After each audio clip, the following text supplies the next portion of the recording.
मुझको अकेला छोड़ दी होके तुम किसी और की, चैन न आए देखे बिन मुझे तू रोजाना। दीवाना मैं दीवाना, दीवाना मैं दीवाना, मैं पगला दीवाना।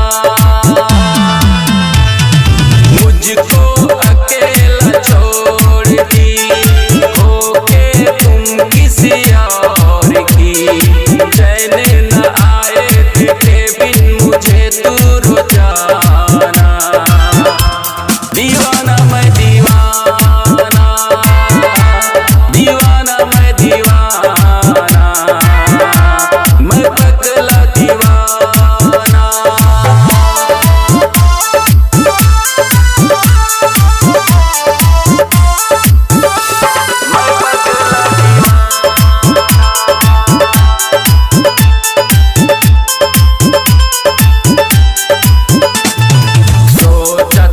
दिन प्यार करूंगा, टूटा प्यार का सपना, जा रे